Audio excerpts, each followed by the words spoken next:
আসসালামু আলাইকুম viewers, cooking এপিসোডের নতুন আরও একটি আয়োজনে সবাইকে স্বাগত জানাচ্ছি।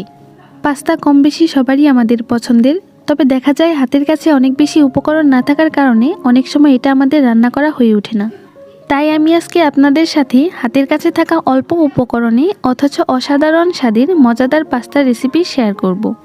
আশা করি আমার এই সহজ রেসিপি আপনাদের ভালো লাগবে। চলুন তাহলে দেরি না করে রান্না শুরু করা যাক। এখানে আমি এরকম 3টা শেপের 1.5 কাপ পরিমাণ পাস্তা নিয়েছি, তবে আপনি চাইলে যে কোনো এক শেপের পাস্তাও নিতে পারেন। এখন পাস্তাগুলোকে সেদ্ধ করার জন্য আমি চুলায় একটা প্যানে পরিমাণ মতো পানি দিয়ে দিয়েছি, আর এতে দিচ্ছি স্বাদমতো লবণ। দিয়ে দিচ্ছি 1 টেবিল চামচ পরিমাণ রান্নার তেল। তেলটা দিলে পাস্তা একটা আরেকটার গায়ে লেগে যাবে না। এখন এতে বলক আসা পর্যন্ত অপেক্ষা করতে হবে। বলকটা চলে এসেছে, আর এতে এখন আমি পাস্তাগুলো দিয়ে দিচ্ছি। পাস্তাটা এখন 8 থেকে 10 মিনিটের মতো আমি রান্না করব, আর এটাকে 80%-এর মতো সেদ্ধ করতে হবে। পরে যখন আমরা এটাকে তেলের মধ্যে রান্না করব তখন বাকি 20% এমনিতেই সেদ্ধ হয়ে যাবে। এখন এটাকে আমি একটা ঢাকনা দিয়ে ঢেকে দিচ্ছি। আমার পাস্তাটা কিন্তু এখন 80%-এর মতো সেদ্ধ হয়ে গিয়েছে। এর থেকে বেশি সেদ্ধ করলে পরে পাস্তাটা রান্না করার সময় কিন্তু এটা গলে যাবে।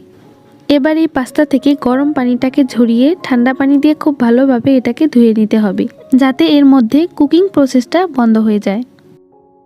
এখন আমি চুলায় একটা প্যানে পরিমাণ মতো তেল দিয়ে দিয়েছি।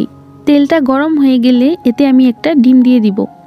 ডিমটাতে আমি হালকা লবণ দিয়ে ভালোভাবে ফেটিয়ে নিয়েছিলাম। এখন এটাকে স্ক্রাম্বল করে নিতে হবে, অর্থাৎ আমরা ডিমের ঝুরি ভাজা যেটাকে বলি। ডিমটা স্ক্রাম্বল করা হয়ে গিয়েছে, আর এখন এটাকে আমি একটা বাটিতে তুলে নিব। এবার ওই একই প্যানে আমি আরও কিছুটা তেল দিয়ে দিয়েছি। তেলটা একটু গরম হলে এতে দিয়ে দিব 1 টেবিল চামচের মতো রসুন কুচি।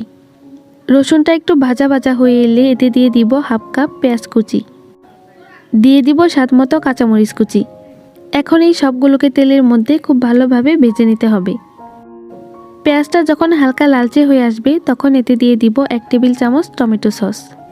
এবার খুব ভালোভাবে একটু নেড়েচেড়ে এগুলোকে মিশিয়ে নিব। এখন এতে আগে থেকে সেদ্ধ করে রাখা পাস্তাগুলো দিয়ে দিব। তারপর এটাকে খুব ভালোভাবে নেড়েচেড়ে মিশিয়ে নিতে হবে। 2 মিনিট এটাকে এভাবে নেড়েচেড়ে ভেজে নেওয়ার পর এতে সেই স্ক্রাম্বল করা ডিমটা দিয়ে দিব। এখন আবারও এটাকে একটু নেড়েচেড়ে ভালোভাবে মিশিয়ে নিব।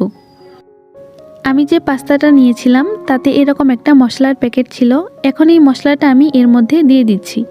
এখন পাস্তাগুলো নেড়েচেড়ে এই মশলার সাথে ভালোভাবে মিশিয়ে নিতে হবে। এই মশলাটা কিন্তু অবশ্যই দেওয়ার চেষ্টা করবেন, এটা দিলে টেস্টটা অনেক ভালো আসে। সবশেষে এতে আমি দিয়ে দিব স্বাদমতো লবণ। এই পর্যায়ে কিন্তু লবণটা অবশ্যই বুঝে শুনে দিতে হবে, কারণ আমরা পাস্তাটা সেদ্ধ করার সময় এবং ডিমটা স্ক্রাম্বল করার সময়ও কিন্তু লবণ দিয়েছি। এবার পাস্তাটাকে আমি 2 মিনিটের মতো এভাবে নেড়েচেড়ে রান্না করে নিব। আমার পাস্তাটা কিন্তু এখন রান্না করা হয়ে গিয়েছে। পাস্তাটা এর আগে আমি 80% সেদ্ধ করেছিলাম, আর এরই মাঝে এর বাকি 20%ও সেদ্ধ হয়ে গিয়েছে। এখন আমি চুলাটাকে বন্ধ করে এটাকে পরিবেশন করে দেখাচ্ছি। তৈরি হয়ে গেল হাতের কাছে থাকা একদম অল্প উপকরণে অসম্ভব মজার এই পাস্তার রেসিপি। দেখেই কিন্তু বোঝা যাচ্ছে এটা কতটা ইয়াম্মি হয়েছে।